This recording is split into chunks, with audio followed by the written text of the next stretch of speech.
Hello guys, this is Avcoor, and I would like to talk about Final Fantasy Ever Crisis and things we can do in order to make it better.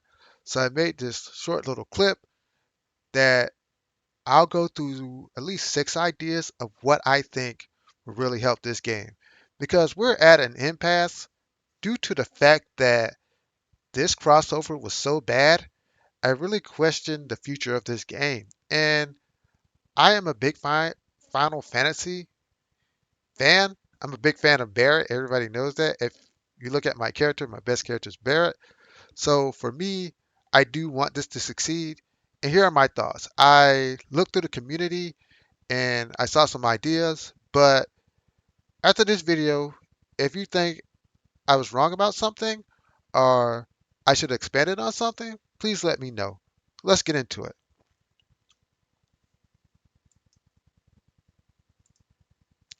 The first thing I really want to talk about is story mode. Story mode, I think, is one of the things that will really save this game because for a lot of players, people like me over the age of 30, we played Final Fantasy VII when it first came out, and we have a lot of nostalgia. So, in order for this game to thrive, I think they need to at least do story content every 2 weeks. Some people in the community told me that Applebot is a real small company and they cannot produce as much content as we would like because the staff is small. But considering how much money they make off of the whales, I don't think it's a stretch for them to have story mode every 2 weeks. And another complaint is that, okay, the story mode will conflict with Rebirth. Well, there is First Soldier. There is Crisis Core. I mean, I played Crisis Core. I wasn't the biggest fan of it because I didn't like the fact how it ended. And the fact they made it end the way that it ended was expected, but it really hurt my heart. But the content in Crisis Core was engaging. And if you offer us that, I think you will keep a lot of people invested in the game because a lot of people are just here for the story. They're here to experience what they experienced in their childhoods. And if you can get that, I think you will sustain a fan base. So this is something I think personally we should do. There should be large rewards and experience in Guild for completing story missions. Why not? I mean, in every other mobile game, we get rewarded with experience in Guild, and Guild is running out faster and faster these days. So, in order to make story mode even more enticing, just give us a lot of experience in Guild. You don't have to give us like super rare items. You don't have to do that. Just give us large rewards and experience in Guild. Because I remember playing Landgresser, I remember playing Call of Duty, I remember playing.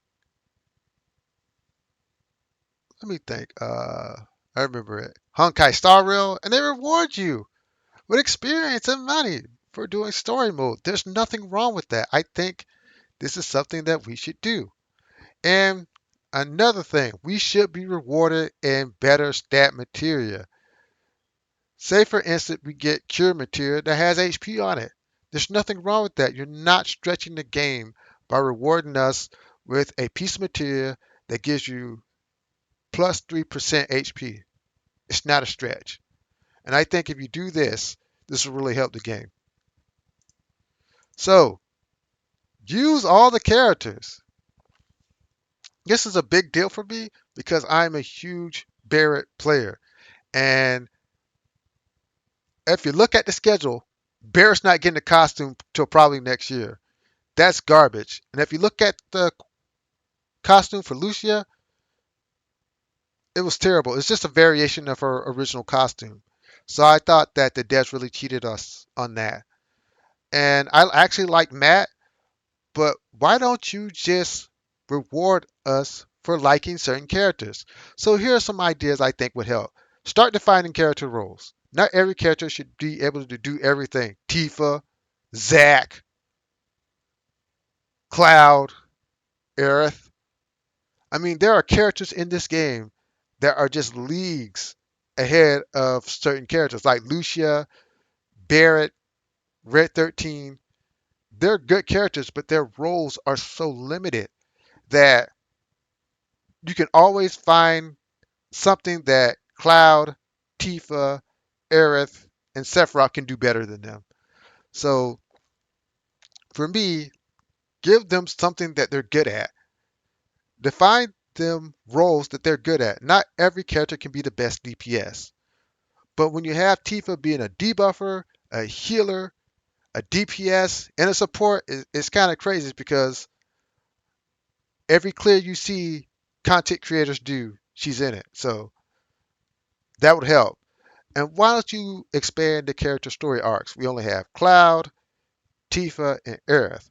Why can't we get some backstory to Red 13, find out how he got into the laboratory, find out some story about young Sephiroth, just things that would really flesh out the story. And it's content that is easy to make, and you're not stretching the devs, okay? It's not a big stretch. Last, cycle at least one non-popular character along with the popular characters. I understand that you need popular characters to sell the game, but if you do a two-person banner the first half of the month and a two-person banner the second half of the month, out of those four characters, we can get a non-popular character like Red 13, Lucia, or Barrett. I mean, you can have Sephiroth, Tifa, and Cloud, or Aerith, Cloud, and Tifa, but at least have one of the non-popular characters there. I think that's fair, and that's not a big stretch to ask of the devs.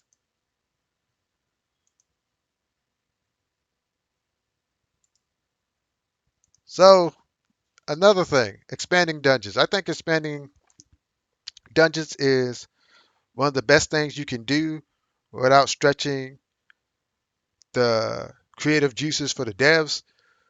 The first thing you can do is create an exclamation mode for materia and XP grinds. Why can't you run around a map,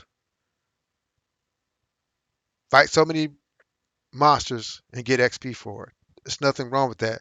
We just want exploration in the game. You have a mode where you can walk around and interact with stuff, and you're not taking advantage of it. That would be great for materia, material, and XP grinds. Second, recycle existing dungeons. Just refresh the dungeon so we can clear it again. Just say you're going to have a dungeon refresh, and we'll get some crisis medals, some co-op, whatever medals that are offered in that content. All you have to do is recycle them. Just have us do it over again. You'll be surprised how many people come to play this game to recycle dungeons and get all the rewards again. The last thing that I want to mention in this slide is improve crisis dungeons. Make tournaments for the whales. I know that because of the money system and what has been created, the devs are desperately trying to feed the whales because in order to OB10 a weapon, you're looking at like $450. That's a lot of money to invest into a game and not to see content. I'm not naive to think that when you raise the level cap, that it wasn't justified on some level, on a business level, but you have to find other ways to engage the whales. So create crisis dungeon tournaments where the top level players, only them, get to compete, and we can stream their progression like 100 players has so much time in order to clear a dungeon, and their scores will be tallied up, and they'll get some rare stuff, maybe like material in order to fashion their materia to be better. Those are ways you can engage the whales instead of just raising the level cap and making like insanely hard content that other people can't clear. Like in Landgressor, you had the Apex Arena, and then at the end of it, you get to play in the tournaments. You should do something like that for the Wills so they can compete in a Dungeon Raid tournament. And I promise you, people will live stream that, and it will engage a lot of people. So, improving co-op. I think this is another area where there's a lot of potential. Co-op is really good. We just need to expand on co-op. I love co-op. So the first thing I would say is let's have consistent rewards for co-op. Like if you look at the co-op rewards, they constantly drop out. Like why can't we have at least 20 weapon parts a week? In fact, I would think two different characters, 20 weapon parts a week for co-op medals. That sounds good to me. I mean, if you produce consistent rewards for co-op, it engages people to do co-op. Second, why can't we have guilds? Why can't we have guilds and compete in certain co-op missions and we can have guild wars based on those co-op missions? I think guilds is a missed opportunity because co-op has become a foundation of this game. And if you improve co-op, you make it more aggressive, more competitive, I think more people will be invested into it. And various co-op modes for specific things, like going back to the guilds, going back to consistent rewards. What if there was certain co-op modes? Like, say for instance, we have these four different monsters that you can fight in co-op. But what if they offered something specific and special for the needs of whoever wants to do that co-op mission? Say for instance, you do a co-op mission, you get way more experience than you would on a regular co-op mission. Say for instance, if you do this co-op mission, you get a lot of materials for Chocobo and for materia acceleration. I think that'd be pretty darn cool. I mean, there's a lot of potential in this game. It's just not being unlocked. I mean, there's just so much you can do with co-op. It's unreal. So I really think that you need to take advantage of co-op because there's just unlimited potential there. So quality of life improvements. This is important because I think quality of life stabilizes the game. It just makes it easier for people to play, even though the content may be bad. But if it's easier for them to navigate through, if you can execute all you need to do in 1 to 2 hours, then it's not so boring, and the higher level content will be more engaging. That will require time. So these are just three things I think we can do. Skip tickets is important to me. And when I talk about skip tickets, I'm talking about for the material grind. I'm talking about for the XP grind. I'm talking about the weapon grind because we've already done this content for a long time and it's the same thing. It should, at this point, we should be able to skip it. Simply put, we should be able to skip it. We should be able to skip the grind for the genome pods. We should be able to skip for the cubes. We should be able to skip the stuff because after you do it 100 times, it just gets boring. There's nothing more there for us to do unless you raise the cap or something. Another thing, increase the grind rewards for events. Like, say for instance, the waltz event. We have to do like 2,000 or not 2,000, like 100 battles to get all this stuff. Why can't we just do less battles? Like, what would take 100 battles? Can we just cut it down in half? Why can't we just get more rewards for what we do? I know that you implemented a system that if you have certain equipment, it increases the rewards, and that's a good way to go. We're just asking you to take it further. And last but not least, consistent banner schedule. What do I mean by a consistent banner schedule? Okay, so let's start with October. October, we thought, okay, we're going to get a Sephiroth and Cloud banner, and then we're gonna get a Matt and Zack banner. But the Matt and Zack banner came so late that it really wasn't optimum for you to even summon because of the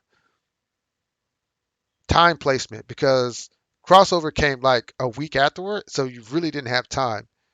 And now with this banner, we said, okay, we're gonna have the Tifa and Cloud for the first half, and then suddenly you split it. It was supposed to be Tifa and Cloud, then it was supposed to be Aerith and Sephiroth.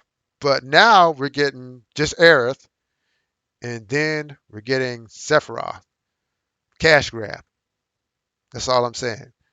Why can't we just get a consistent banner schedule? Two at the beginning, halfway through the month, another two, and that's it. That's all you have to do. Two characters at the beginning of the month, halfway through the month, two more characters. Done. And because of that, we as players can manage our resources based on the banner schedule that we are expecting. That's only fair because the way you're doing it, you're confusing people. We thought we were supposed to just get Aerith, Sephiroth. Now you're splitting it. That's not cool. So I think consistent banner schedule is something that you can do. It should be instantaneous. Last but not least, this is something for me. I heard somebody. I was looking at the Pains Blade video and somebody suggested mini games, and I was thinking, what type of mini games would be good? And I thought about four. The fourth one is is a shot in the dark, but I'm gonna say it anyway.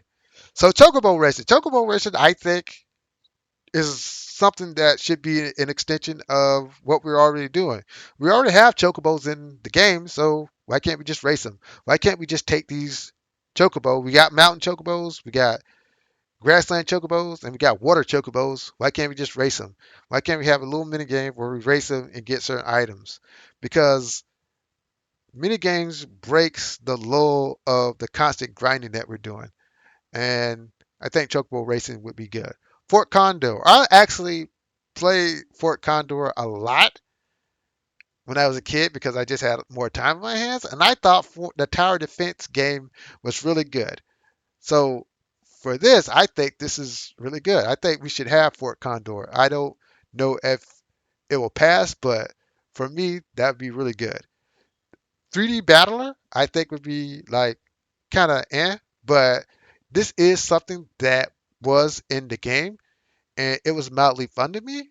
But if you wanted to do that, I think it's okay.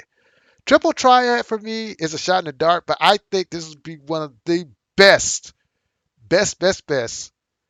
mini games that you can have in Final Fantasy anything because it's really fun, it's complicated, and it challenges other players. If we could have PvP in this, this would be great. This would be absolutely amazing. But that's it, and I want you to consider this because it's important for us to talk in the community about the improvements that we want to make. But I think this is a good template for discussion. But anyways, if you like my content, hit the like, share, subscribe button. I'll get back to you. Have a great day and goodbye.